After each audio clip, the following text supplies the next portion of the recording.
Ang hinahabol-habol sa umaga, pampabusog at pampainit sa sikmura. Taho! Isa sa mga OG na magtataho rito. Humigit kumulang 51 taon nang nanggigising ng mga kabarangay, si Tatay Bong Pura. Mula sa pagtataho, itinaguyod niya ang kanyang pamilya na may 6 na anak.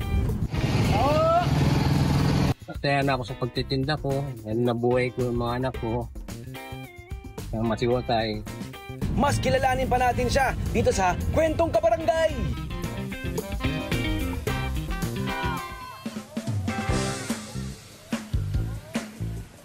Ayan naman, nakikipila tayo, my friend. Kasi bilang alam na alam ng mga tao na ito pala ang bilihan ng kanilang masarap na taho.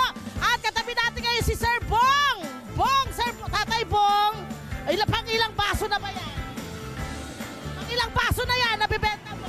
4 tayo. 4 na, pang-anim. O pang-anim daw tayo. Ayan, ibigay na po natin muna yan.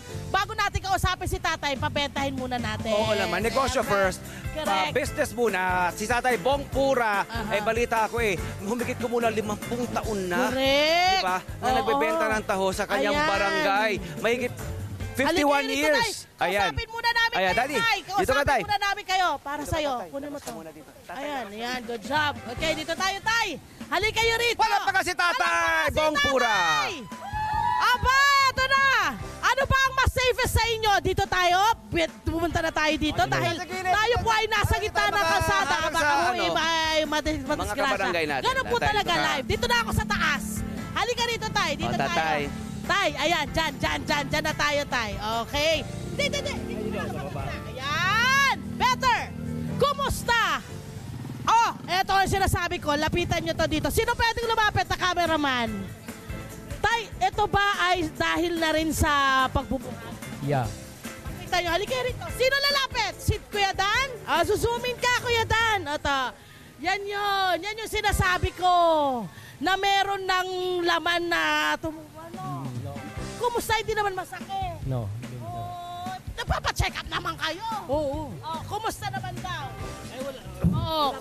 Wala pa akong maintenance. Yan! Dahil nga sa parang exercise yun na to. Hello. Oo, parang...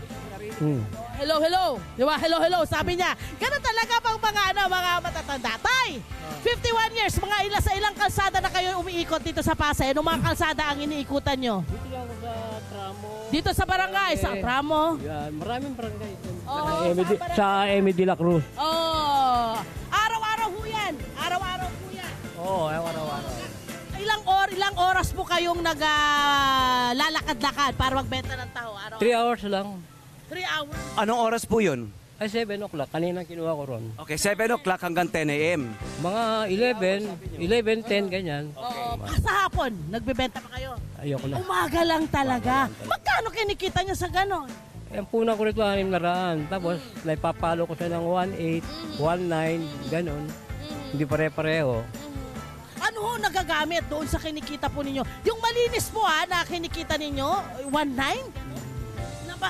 Labas na doon yung puhunan. Oo. Ganda rin pala ng kinuhan. Ano ho ang nagawa ng mga puhunan na yan sa inyong pamilya or sa buhay po ninyo?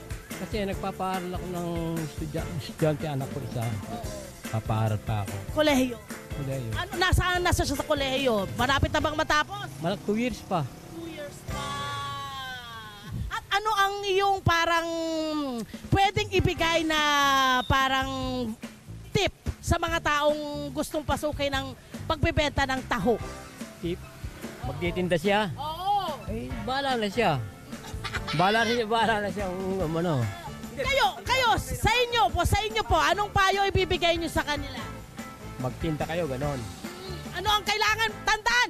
Lalo na't nasa kalsada po kayo, araw-araw, di ba? Pwede kayong mabundol ng mga sasakyan na dumadaan. Pwede kayong madapa. Pwede kayong lahat. Magsipag ng konti. Konting pahinga. Mag-ingat sa nilalakaran natin. At syempre kailangang malinis yung pagkain tinitinda dahil food po yung inyong tinitinda. bakal. Maliit. Kayo na rin po ba gumagawa ng taho nyo? O... Kinukuha namin doon sa pabrika. Andiyan lang yung pabrika. Opo, pero siguro alam niyo na kung paano gawin yan, ano? Kung paano gumawa ng taho, ano po? So soya beans pa rin po yan, ano? Soya beans. Opo, oo. Kayo ho ba ay araw-araw din kumakain ng inyong taho? Oo, lalo na kung may tirang konti, ginagawa nyo lang tokwa. Ginagawang tokwa. Okay, bakit po kayo sa 51 taon, patuloy pa rin kayo nagtitinda? Kasi parang energy ko na to eh. Naghihina ako pagka hindi ako nagtitinda. Manghihina siya kapag hindi nagtitinda. Oo nga. So dito ka humugot ng lakas. Oo. Ito ba'y nakikita mong ginagawa mo sa susunod pa, sa marami pang mga taon? Eh, siyempre, pagka sinabi ng anak ko, huwag na kayo magtinda. Ayun. Oh, mga anak, sabihan na natin, baka kaya-kaya na. Pwede Kaya lang yun nga raw ang sinasabi ni tatay, Nag-aaral kaya rin siya nagbebenta ay dahil meron pa siyang anak na pinapaaral. So hanggat hindi pa natatapos, hindi pa rin siya titigil. Pwede pa rin magtinda eh. Ay, magtitinda pa rin. Magtitinda raw siya. May mga naipunda na po kayo mula sa pagtitinda ng taho. Naku, bahay lang. Dahil sa... Okay yun, bahay yun. Bahay lang, hindi Malaking lahat. bagay yun. Magkano ang yung pinangpundar sa bahay? Magkano umabot? Meron akong anak na nagtatrabaho, nag-ipon-ipon sila para renovate lang, matandang bahay kasi.